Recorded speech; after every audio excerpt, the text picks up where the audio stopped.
Hello everyone. आज हम लोग सीटीपी का पार्ट 2 करेंगे। इससे पहले मैंने जो अवस्थाएं बताई थी उसमें उसको कनेक्ट करते हुए इसमें हम लोग पढ़ेंगे कि कौन सी अवस्था में क्या क्या चीज़ें आती हैं। तो पहली अवस्था है गर्भावस्था, जो कि गर्भधारण से जन्म तक होती है। इसमें तीन टर्म्स रहेंगे। एक तो बीजावस्था, जिसको डिंबावस्था भी बोलते हैं। दूसरा है भ्रूणावस्था, जिसको पिंडावस्था भी बोलते हैं। इसमें एक्टोडर्म, मीसोडर्म और एंडोडर्म आता है। तीसरा है गर्भस्थ शिशु की अवस्था। इसमें जो बच्चा है वो मस्तबोधमुखी होता है। इसमें बच्चे का जो ग्रोथ होती है वो मस्तबोधमुखी होती है। और गर्भावस्था का जो समय होता है वो 270 से 280 दिन होता है। ठीक है, ये हो गई पहली गर्भावस्था। अब इसके बाद है शैशवावस्था, जिसको हम लोग इंग्लिश में इन्फेंसी बोलते हैं। और इसका जो समय होता है वो 0 से 6 वर्ष तक होता है। और शैशवावस्था को 2 पार्ट में देख सकते हैं। जो पूर्व शैशवावस्था होती है वो जन्म से 3 वर्ष होती है। तो 3 वर्ष तक जो अर्ली चाइल्डहुड वाला होता है 0 से 3 इयर्स होता है। और उत्तर शैशवावस्था जो 3 से 6 साल का होता है, उत्तर शैशवावस्था। तो शैशवावस्था 0 से 6 वर्ष तक हो जाएगी। अब इसमें हम देखेंगे कि इसमें बच्चे को क्या क्या बोला गया है, क्योंकि इसमें बहुत सारी क्वेश्चंस भी पिछले सालों में बने हैं कि इस कौन से, जैसे स्वार्थी व स्वकेंद्रित जो होता है वो कौन सी अवस्था में बच्चा होता है। इस तरह से ऑप्शंस रहते हैं और पूछा जाता है। तो इसको एक बार पढ़ लेते हैं। इसमें शैशवावस्था में क्या होता है कि बालक का जो निर्माणकारी काल कहा गया है वो शैशवावस्था को कहा गया है, बालक का निर्माणकारी काल। इसमें जो बच्चा होता है वो स्वार्थी और स्वकेंद्रित होता है। और इसे खिलौनों की अवस्था भी कहा गया है। आत्म प्रेम की भावना इसमें होती है बच्चे में। मूल प्रवृत्त्यात्मक व्यवहार होता है इसका। कल्पना जगत में ये विचरण करता है। अतार्किक चिंतन की अवस्था, अतार्किक मतलब रीजनिंग नहीं होती है इसमें, अतार्किक चिंतन होता है। तो ये शैशवावस्था में होता है। संस्कारों के विकास की आयु, संस्कारों के विकास की आयु भी शैशवावस्था को कहा जाता है। जीवन का सबसे महत्वपूर्ण काल जो होता है वो शैशवावस्था होता है। नैतिकता का इसमें अभाव होता है। सीखने का आदर्श काल भी बोला है, जो वैलेंटाइन ने बोला है, सीखने का आदर्श काल शैशवावस्था को।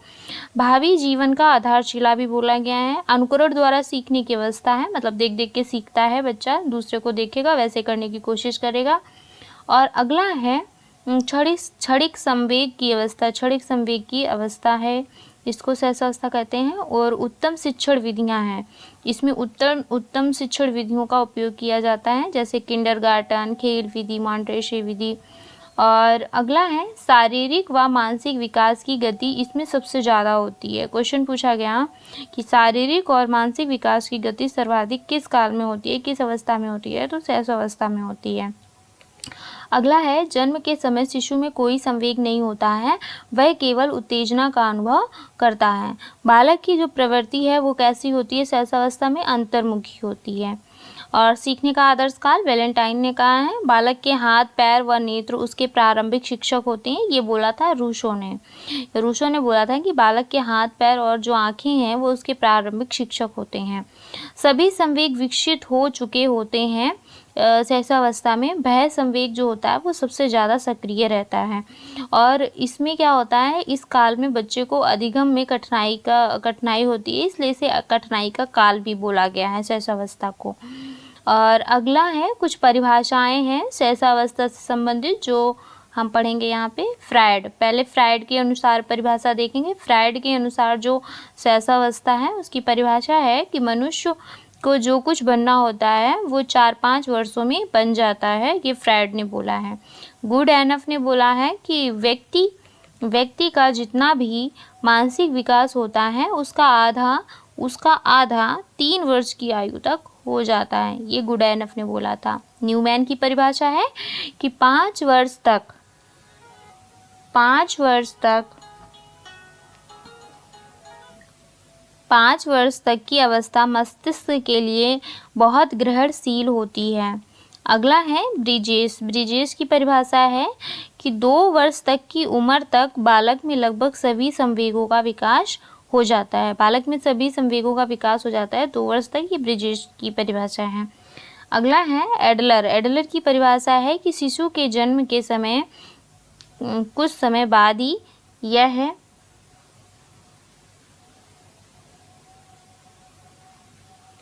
शिशु के जन्म के कुछ समय बाद ही यह सिखाया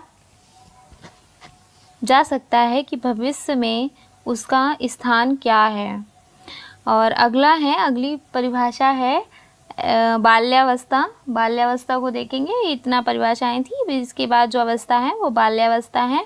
बाल्यावस्था 6 से 12 वर्ष तक की होती है और बाल्यावस्था को 2 पार्ट्स में, जैसे पूर्व बाल्यावस्था रहेगी 6 से 9 वर्ष की, उत्तर बाल्यावस्था रहेगी 9 से 12 वर्ष।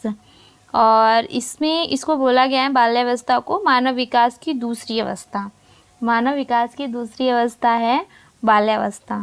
ठीक है, अब पढ़ेंगे जीवन का अनोखा काल। जीवन का अनोखा काल जो है वो बाल्यावस्था को बोला है किसने? कॉल एवं ब्रूस ने। जीवन का निर्माणकारी काल, जीवन का निर्माणकारी काल जो है वो कहा है सिगमंड फ्रायड ने। ये बहुत ही इम्पोर्टेंट परिभाषाएं हैं बाल्यावस्था की। प्रतिद्वंद्वात्मक मतलब ईर्ष्या की भावना होती है बाल्यावस्था में, ये बोला है किलपैट्रिक ने।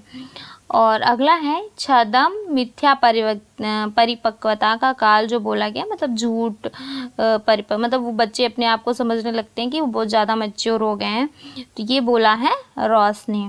वैचारिक अवस्था का काल भी बोला गया है बाल्यावस्था को। स्थूल संक्रियात्मक अवस्था भी बोला गया है। शिक्षा का कठिनाई काल, खेल की आयु, समूह और गैंग की आयु भी बाल्यावस्था को बोला गया है। प्रारंभिक विद्यालय की आयु बाल्यावस्था है।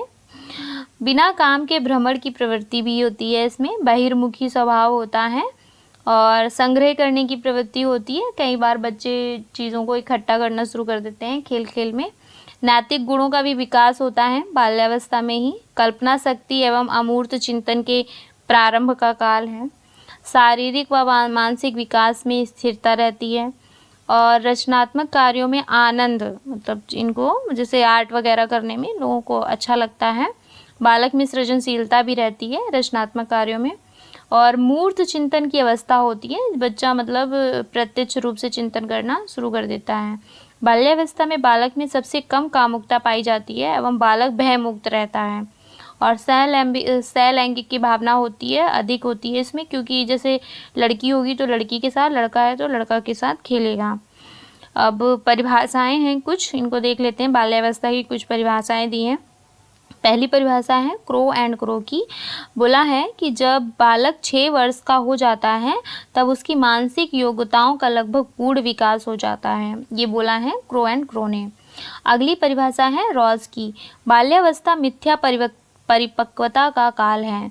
तो बाल्यावस्था मिथ्या परिपक्वता का काल है, ये रॉस ने बोला है। अगले हैं कॉल एवं ब्रूस।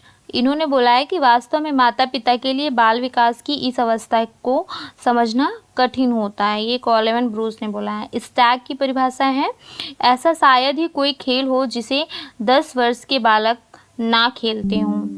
तो चलिए यहाँ तक हम लोगों ने इसे कंप्लीट कर लिया है। अभी इसके पार्ट 3 करेंगे, ये पार्ट 2 था।